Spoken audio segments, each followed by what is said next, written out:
Imagine this. You've just survived the most brutal war in human history. The world is in ruins, but there's a promise, a hope, that it was the war to end all wars. And then, just 20 years later, it all happens again, but even bigger. That's the story of the Interwar Period, a fascinating, terrifying time of glittering highs and crushing lows, where a very fragile peace eventually gave way to an unstoppable march to war. Right? It's the question that hangs over everything. I mean, how on earth does that happen? After World War I, the world collectively said, never again. So how did that promise get so completely shattered in just 2 short decades? Well, let's dive in and unpack exactly why. So, our story really begins not with a big explosion, but with a crack. The peace that was built after 1918, well, it was more like a house of cards, resting on a foundation that was shaky from the very, very beginning. And ironically, the very thing that was supposed to guarantee the peace, the Treaty of Versailles, ended up planting the seeds for the next war. You see, it didn't just end the fighting.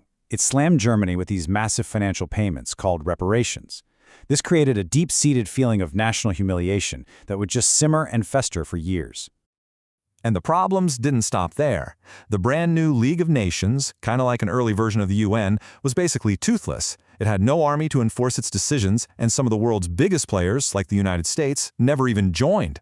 On top of that, you have all these new countries being carved out of old empires, creating this messy patchwork of tense borders and ethnic rivalries. The whole continent was a tinderbox of nationalism, just waiting for a spark. And all this led to the 1920s becoming a decade of 2 completely different realities. Seriously, it's like one side of the Atlantic was having the party of a lifetime, while the other was just teetering on the edge of total ruin. I mean, just look at this. The contrast couldn't be more dramatic. In America, you've got the roaring 20s. Mass production is booming, it's the jazz age, people are buying things like never before. But in Germany, it was a decade defined by struggling to pay war debts, political chaos, and an economic crisis so bad, it's kind of hard to even wrap your head around. For a lot of Americans, life felt modern and just exciting. You know, Henry Ford's assembly line meant cars weren't just for the super rich anymore. Radios were bringing news and music right into people's living rooms, and Hollywood was creating this whole new culture of global superstars. It was an age of incredible optimism and energy. And then you have this. To pay its massive debts, the German government's brilliant solution was to just print more money, a lot more money. The result was hyperinflation, and this quote just captures it perfectly. Your money became so worthless that you literally needed a wheelbarrow full of cash just to buy a loaf of bread. This absolutely wiped out the savings of the middle class and completely destroyed any faith people had in their government. Okay, so just when it seemed like maybe, just maybe, things were starting to stabilize in Europe, thanks in large part to American loans, the entire global economic system came to a screeching, crashing halt. And when it happened fast. On what became known as Black Thursday, the Wall Street bubble finally burst. Panic selling just took over, and in a matter of weeks, entire fortunes that had been built up over the last decade, they just vanished. Poof, gone. But this wasn't just about stocks and finance. This had a real, devastating human cost. The crash kicked off the Great Depression, and at its worst, a staggering 1 out of every 4 American workers was unemployed. 25%. People lost everything. Their jobs, their homes, their savings, and for many, their hope. And a crisis this big never stays in one place. With its own economy in a nosedive, the U.S. turned off the tap on the loans that were keeping Germany's economy afloat. The result was immediate and absolutely catastrophic. German banks collapsed, unemployment shot through the roof, and in that climate of pure desperation, people started listening to the loudest, most extreme political voices who were promising easy answers. This economic desperation created the perfect breeding ground for a new and incredibly dangerous political idea, one that saw democracy not as the solution, but as the problem itself. And the ideology that rushed in to fill that void was fascism. At its core, it's the total rejection of democracy. It says the individual doesn't matter, only the state does. It promotes extreme nationalism, worships a single all-powerful leader, and sees violence as a perfectly good tool for getting things done. Things like free speech or elections, forget about it. The first person to really put this into practice was Benito Mussolini in Italy. The country was in chaos after the war, and people were terrified of a communist takeover.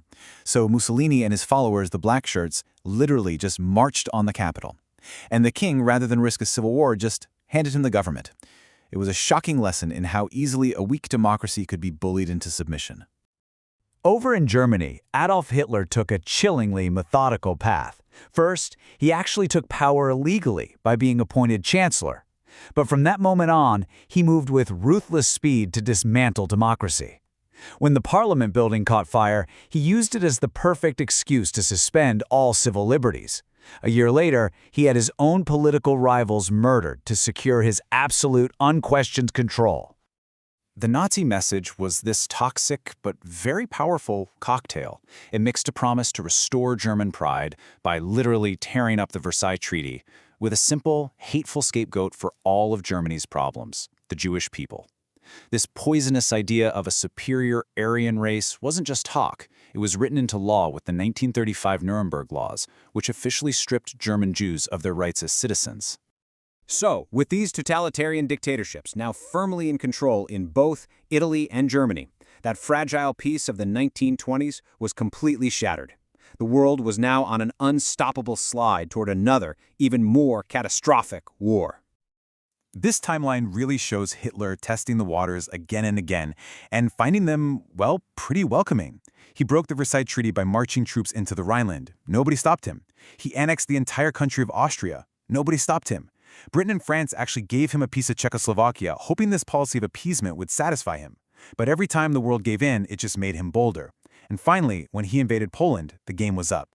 And this is the part that is so crucial to understand. For Hitler, war was not an accident. It was the entire point. His core belief in Lebensraum, or living space, was a direct plan for conquering Eastern Europe. He believed it was Germany's destiny to take that land for its people. Appeasement was always going to fail because his ambition had no limits. So that leaves us with a pretty chilling takeaway. The interwar period is this stark, powerful reminder of just how fragile democracy can be. It shows us how a deep economic crisis, combined with political instability, can create the perfect opening for authoritarian leaders who promise simple fixes to complex problems. And it makes you wonder, what lessons does this history hold for us right now in our world today?